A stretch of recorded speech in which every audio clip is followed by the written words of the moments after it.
बच्चों, कैसे हैं आप सब? I hope you all are doing great. Welcome to your SST class.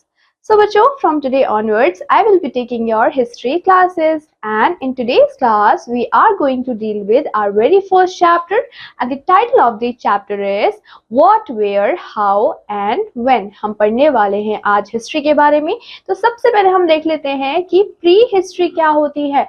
So pre का मतलब होता है बच्चों बिफोर, राइट? सो प्री का मतलब है बिफोर, एंड हिस्ट्री क्या है? हिस्ट्री बेसिकली रिकॉर्ड्स होते हैं ह्यूमन इवेंट्स के.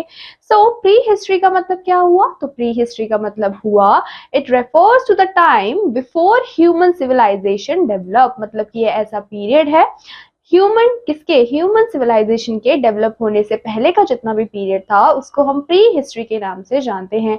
And started writing things down. लेकिन सिविलाइजेशन के बाद हमने क्या करना स्टार्ट कर दिया? हमने चीजों को लिखना स्टार्ट कर दिया. लेकिन जब तक हमने चीजों को लिखा नहीं था, जब तक ह्यूमन सिविलाइजेशन नहीं था, उससे पहले का जितना भी पीरियड है हम उसको प्री हिस्ट्री के नाम से जानते हैं. अब जो भी हमारे साइंटिस्ट थे वो often it is the period of time between the appearance of the earliest humans and development of art of writing. लेकिन यहाँ पे जो साइंटिस्ट हैं, यहाँ पे जो वैज्ञानिक है, वो क्या बोलते हैं? वो बोलते हैं कि प्री हिस्ट्री एक ऐसा पीरियड था. और किसके बीच का पीरियड था? ये पीरियड था आपके कि जब अपीयरेंस हुई थी किसकी? अर्लीस्ट ह्यूमंस की. एंड जब उन्होंने डेवलप किया किसको? आर्ट ऑफ राइटिंग को, उसको हमने क्या बोल दिया? प्री हिस्ट्री पीरियड बोल दिया. अब जितने भी प्री हिस्टोरिक पीपल थे, they did not know how to read and write. उनको नहीं पता था कि कैसे हमें रीड करना है, कैसे हमें राइट करना है, right? So they could not record their observations in written. और इसी वजह से उनकी जितनी भी ऑब्जर्वेशंस थी, जो भी चीजें उन्होंने देखी थी, वो कभी भी उसको रिकॉर्ड नहीं कर पाए. क्यों नहीं कर पाए? क्योंकि ना तो उन्हें रीड करना आता था, ना ही उन्हें राइट करना आता था. Our knowledge about them is based on unwritten sources. तो जितने भी हमें क्या है नॉलेज है अर्ली ह्यूमंस को लेके, वो किस पे बेस्ड है? वो सारी हमारी अनरिटन सोर्सेज के बेस पे होती है. So they lived in caves. अब हमें उन्हीं से ही क्या पता लगा? उन्हीं से पता चला कि वो कहाँ रहते हैं? वो केव्स में रहते हैं, गुफाओं में रहते हैं. उनके जो बोन्स हैं, उनके टूल्स हैं, उनकी पॉटरी है, वो हमें मिली है कहाँ पे बच्चों? ग्राउंड के नीचे दबी हुई. And all these objects have much to say about the life of prehistoric people. और यही सारी चीजें हमें क्या बताती है? हमें बताती हैं कि जितने भी prehistoric people थे उनकी लाइफ कैसी थी, वो कैसे अपनी लाइफ जीते थे, उन्होंने कौन कौन से टूल्स को बनाया था, वो कैसे रहते थे, कैसे खाते थे. तो ये सारी ही चीजें हमें इन चीजों से पता चलती है. नाउ प्री हिस्ट्री को कवर करने के बाद अब हम बात कर लेते हैं कि हिस्ट्री क्या होती है. सो हिस्ट्री बेसिकली हमारी सिस्टमैटिक रिकॉर्ड होती है पास्ट इवेंट की. मतलब कि पास्ट में जितने भी इवेंट्स हुए हैं, जितनी भी घटनाएं हुई हैं, राइट? तो उसका क्या है? उसका एक सिस्टमैटिक रिकॉर्ड है और वही आपकी हिस्ट्री होती है.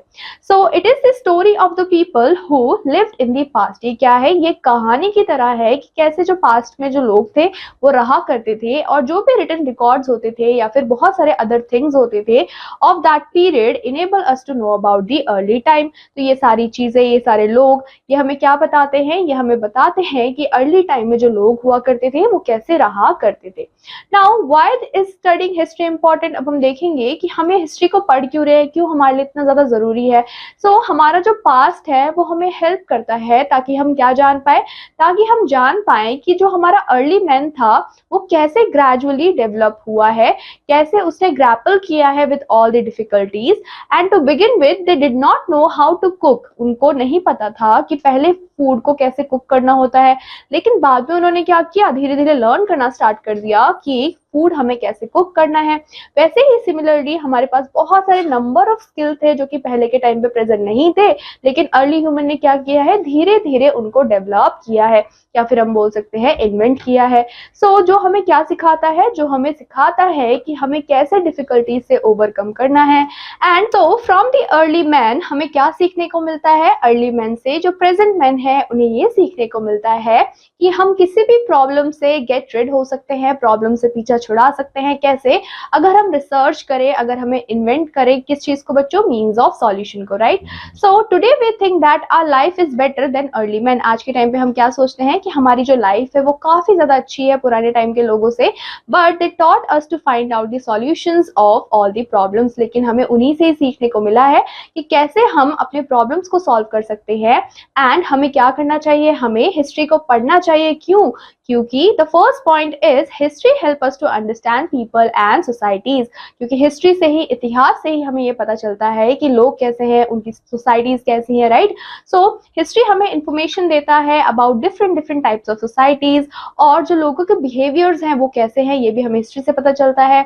और ये हाईलाइट भी करता है किस चीज को, फूड को, क्लोथ्स ऑफ द पीपल को, उनके बिलीव्स को, उनके फेथ को, उनके ऑक्यूपेशंस को, क्योंकि हमने देखा है कि हर किसी के, हर एक डिफरेंट इंडिविजुअल के अपने फेथ होते हैं, अपने बिलीव्स होते हैं, अपने ऑक्यूपेशंस होते हैं, उनका जो खाने का तरीका होता है, फूड चॉइसेस होती हैं वो अलग होती है, क्लोथ्स अलग होते हैं। तो ये सारी चीजें हमें एक्यूमुलेशन से किससे पता चलती है, हिस्ट्री से पता चलती है।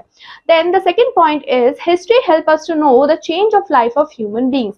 अब बच्चों हिस्ट्री हमें क्या बताता है कि जो हमारी लाइफ है वो कितनी चेंज हुई है पहले के टाइम से अभी के टाइम तक, ये सारी चीजें भी हमें हिस्ट्री से पता चलती है। So the past leads to present and the present leads to future, मतलब पास्ट से हम कहाँ आए, हम आए प्रेजेंट में, और प्रेजेंट से ही लीड होगा फ्यूचर की तरफ। And so we try to know why something happened, और हम ये जानने की कोशिश करते हैं कि कोई भी चीज अगर हुई है तो वो क्यों हुई है। फॉर एग्जाम्पल ग्लोबल रिसेशन हुआ, एंड जो वो ग्लोबल रिसेशन है वो क्यों हुआ, वॉर्स हुए, पॉलिटिकल शिफ्ट हुआ तो वो क्यों हुआ। We have to look for factors that look place earlier, तो हमें ये सारे ही फैक्टर्स देखने पड़ते हैं जो भी पहले हुए हैं।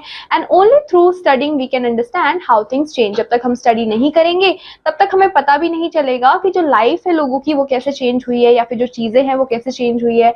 So only through the history हम क्या कर सकते हैं, हम कॉम्प्रिहेंस कर सकते हैं फैक्टर्स को, जिन्होंने क्या कॉज किया है, जिन्होंने चेंज को कॉज किया है। Now coming to the third point, और हमें थर्ड पॉइंट कहता है history provides identify. So the third point says history provides identity. अब हिस्ट्री हमें क्या प्रोवाइड करती है, आइडेंटिटी प्रोवाइड करती है। सो हिस्ट्री हमें बहुत ही बेसिक अंडरस्टैंडिंग प्रोवाइड करती है कि how the family has interacted with larger historical changes, कि कैसे एक फैमिली ने क्या किया है, कैसे एक फैमिली ने इंटरैक्ट किया है लार्जर हिस्टोरिकल चेंजेस में। And it makes us aware, उसके साथ साथ हम बहुत ज्यादा अवेयर भी हो जाते हैं कि हमारे नेशन की, हमारे देश की हिस्ट्री क्या है, और हम फोकस भी करते हैं different different features of natural experiences को, जिसकी वजह से हम क्या होते हैं, जिसकी वजह से हम अवेयर होते हैं और हमें नेचुरल वैल्यूज के बारे में पता चलता है। Now coming to our fourth point, जो कि है skills that students of history develop.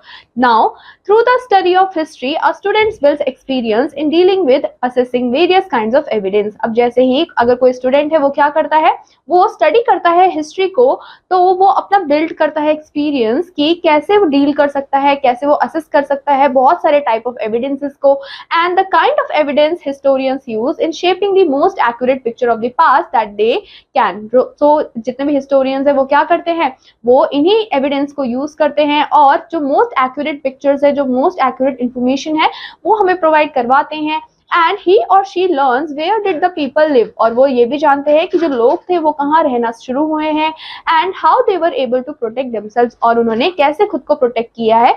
ये सारी चीजें हमें हिस्ट्री से पता चलती है। सो दैट इज ऑल अबाउट कि हमें हिस्ट्री क्यों पढ़नी चाहिए।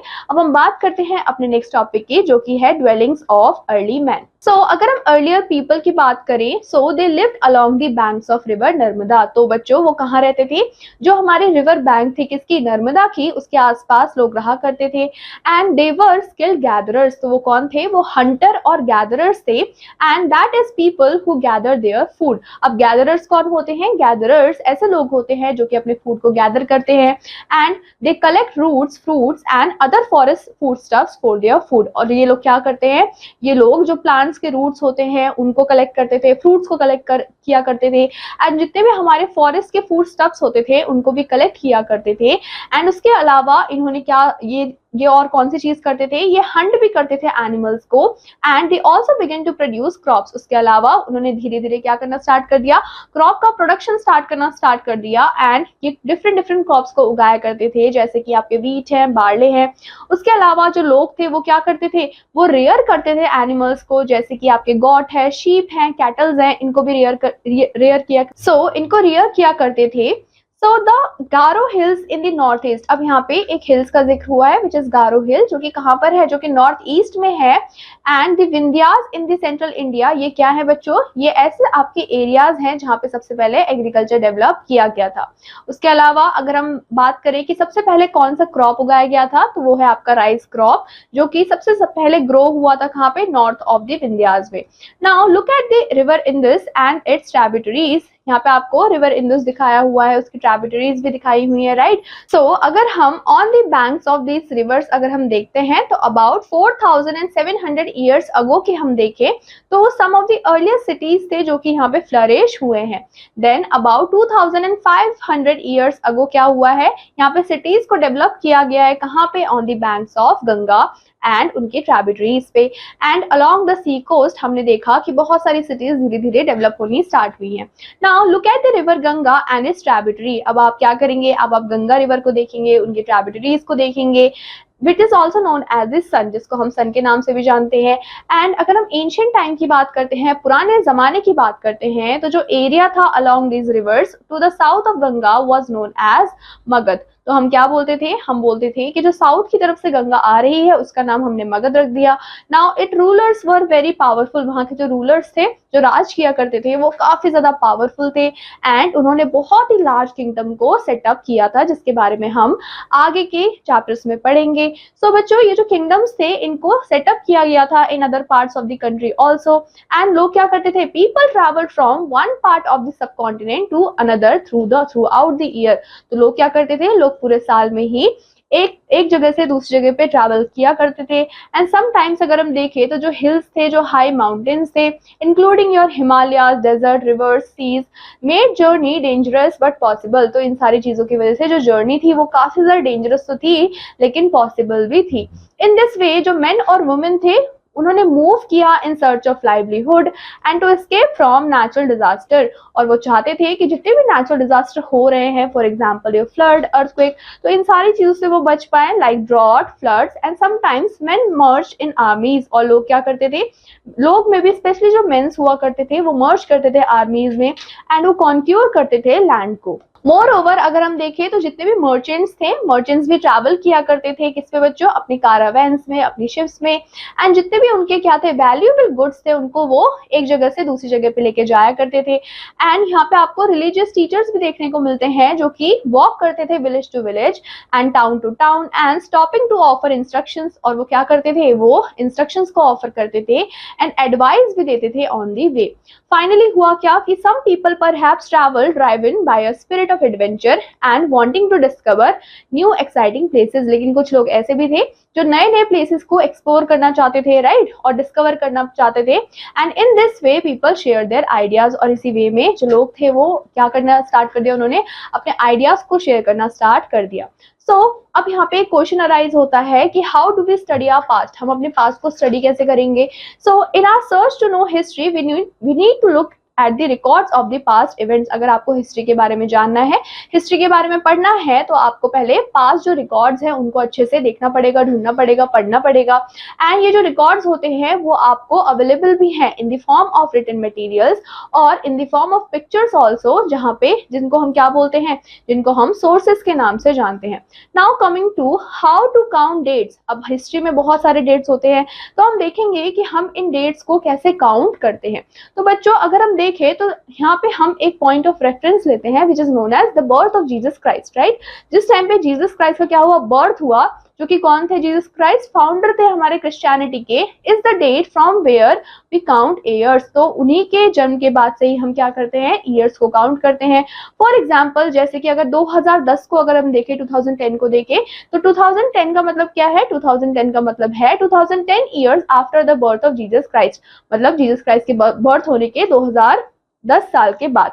Now all the dates before the birth of Jesus Christ are counting backwards. अब जितने भी हमारे डेट्स हैं जो कि कहाँ से हुए हैं, जीसस क्राइस्ट के बर्थ से पहले के जो डेट्स थे उनको हम बैकवर्ड की तरफ काउंट करते हैं and usually have the letters BC, और हम उसको बीसी से डिनोट करते हैं। अब यहाँ पे बीसी का फुल फॉर्म क्या होगा, before Christ add on, right. Before Christ का मतलब है क्राइस्ट के बर्थ होने से पहले।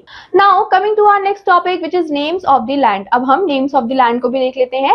As we know that our country is known by different names. हमें पता है कि हमारी कंट्री डिफरेंट डिफरेंट टाइप के नेम्स से जानी जाती है, जैसे कि हम अपने जो इंडिया है उसको हिंदुस्तान भी बोलते हैं, इंडिया भी बोलते हैं, भारत भी बोलते हैं। तो ये जो वर्ड है इंडिया, ये कहाँ से आया है?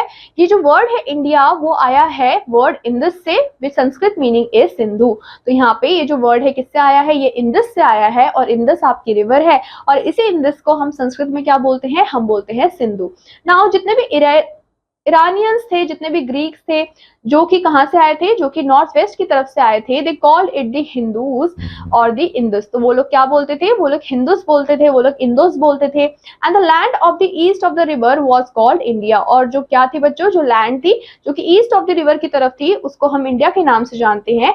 And in course of time of the country came to be known as India. और उसके बाद धीरे धीरे क्या हुआ? धीरे धीरे जो हमारा भारत है उसको हम इंडिया के नाम से जानने लग गए, इन ग्रीक एंड हिंदी में। So in course of time the country came to be known as India in Greek। लेकिन हमने क्या देखा? हमने बाद में देखा कि ग्रीक में हमारी कंट्री को इंडिया के नाम से जाना गया, और अगर हम पर्शियन की बात करें तो उसके अकॉर्डिंग हमारे देश को हिंद के नाम से जाना गया। लेटर ऑन हुआ क्या कि ये जो वर्ड है हिंद वो हिंदुस्तान बन गया, और द नेम भारत और Bharatvarsha was given to the country after the name of ancient clan tribe the Bharatas. लेकिन बाद में क्या हुआ कि हमारे कंट्री को एक भारत भी नाम दिया गया, भारतवर्ष भी नाम दिया गया, और एक किसके बेसिस पे दिया गया? ये एक नाम ऑफ एंशिएंट ट्राइब द भारतास के बेसिस पे हमने क्या किया? हमने अपने देश का नाम रखा। Now coming to the timeline, यहाँ पे आपको सारी टाइमलाइन गिवन है, जैसे कि बर्थ ऑफ जीसस क्राइस्ट को हमने एक रेफरेंस की तरह लिया है, राइट? और हमने क्या किया है? बर्थ ऑफ जीसस क्राइस्ट के बाद हमने काउंटिंग करना स्टार्ट किया था, लेकिन जब तक जीसस क्राइस्ट का बर्थ नहीं हुआ था उससे पहले हम बैकवर्ड काउंटिंग ही करते थे, राइट? नाउ यहाँ पे आपको दिख भी रहा है, जैसे हम बैकवर्ड जब हम जा रहे हैं तो 100 BC आपके पास, मतलब 100 years ago before the birth of Jesus Christ. Now coming to what are the sources of history. अब बच्चों ये जो हिस्ट्री है उसको जब हम पढ़ते हैं तो उसके लिए हमें सोर्सेज चाहिए कि हम कहाँ से हिस्ट्री को पढ़ेंगे। तो we learn about the events of past from many sources. तो हमें जितने भी इवेंट्स हैं जो कि पास्ट में हुए हैं वो हमें ढेर सारे सोर्सेज से पता चलती है, एंड इनको हमने बेसिकली डिवाइड किया हुआ है दो कैटेगरी के अंदर। The first one is your literary and the second one is your archaeological sources. तो सबसे पहले हम देख लेते हैं कि जो लिटरेरी सोर्सेज होते हैं ये क्या होते हैं। सो लिटरेरी सोर्सेज में आपके इंक्लूड होते हैं written records from the past. तो जितने भी हमारे क्या हैं? रिटन रिकॉर्ड्स हैं, और जो हमारे पास्ट के रिकॉर्ड्स हैं उन्हीं को ही हम लिटरेरी सोर्सेज बोलते हैं। एंड ये हमारे लिए बहुत ज़्यादा इंपॉर्टेंट है, क्योंकि ये हमें बताते हैं कि उस टाइम पे सोशल, पॉलिटिकल, इकोनॉमिक कंडीशंस कैसी थी। और many literary sources was transform from one person to another person orally. अब जितने भी हमारे सोर्सेज हैं, पहले के टाइम पे जब हम लिखा नहीं करते थे तो हमने क्या किया है? हमने इसको ट्रांसफर किया है orally from one person to another person before they were written down, उनको लिखने से पहले। So that is all about literary sources.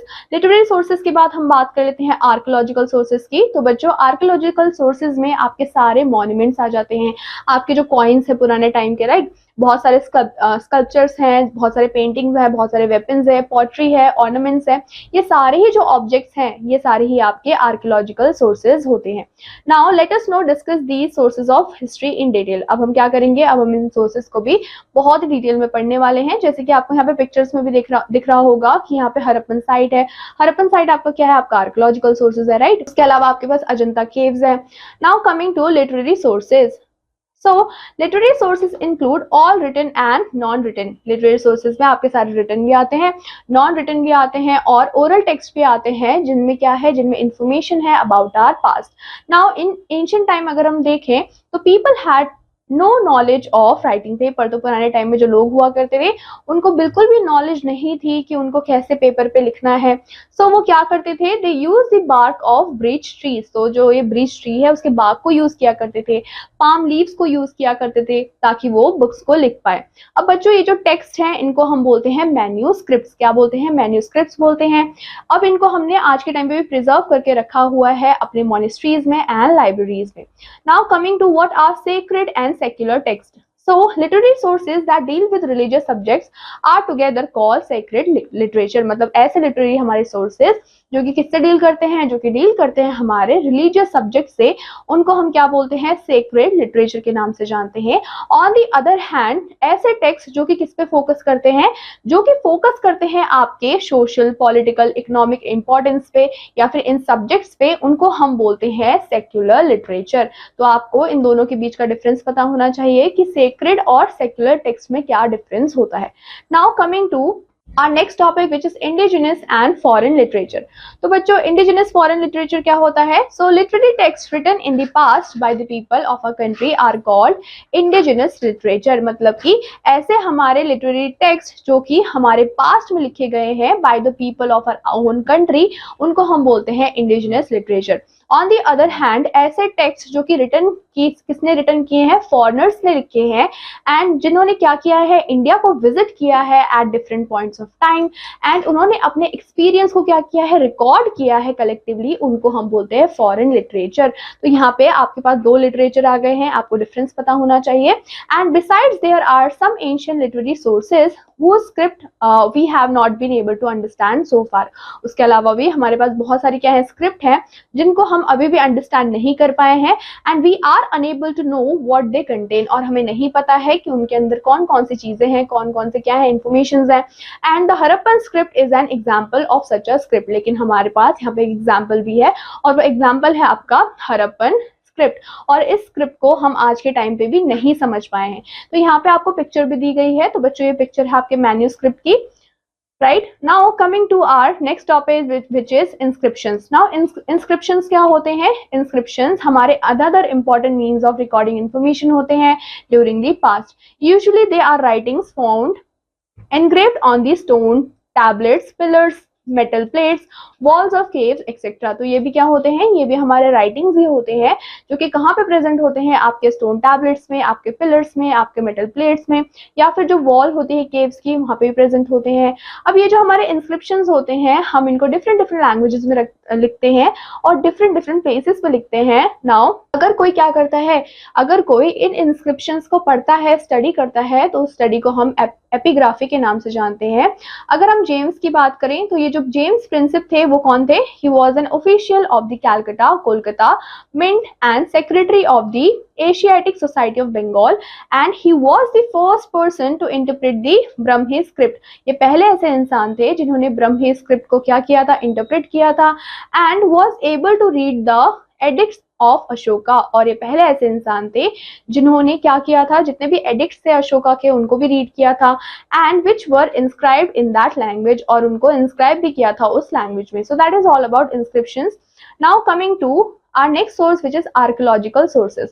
so बच्चों आर्कियोलॉजी क्या होती है? आर्कियोलॉजी हमारी साइंटिफिक स्टडी होती है मटेरियल रिमेन्स की ऑफ द पास्ट, जिनको हमने डिस्कवर किया है किसके थ्रू, डिगिंग के थ्रू या फिर एक्सकेव। सो आर्कियोलॉजी क्या होती है? आर्कियोलॉजी हमारी साइंटिफिक स्टडी होती है मटेरियल रिमेन्स की जो कि हमारे पास्ट में प्रेजेंट थे एंड दैट आर डिस्कवर्ड, और हमने उनको डिस्कवर किया है किसके थ्रू, डिगिंग के थ्रू, एक्सकेवेशंस के through, and conducted at various historical sites. और हमने क्या किया है, हमने डिफरेंट डिफरेंट जो हमारे हिस्टोरिकल साइट्स थे, हमने वहाँ पे डिगिंग किया है और हमने इन सारे मटेरियल्स के रिमेन्स को फाइंड आउट किया है। In the absence of written records, अगर हम बात करें कि अगर एब्सेंस है किसके, रिटन रिकॉर्ड्स के, आर्कियोलॉजिकल सोर्सेज के, that are the one means of understanding the history of past. ये क्या है, यही हमारे एक मीन्स है जिससे हम अपनी हिस्ट्री को समझ सकते हैं।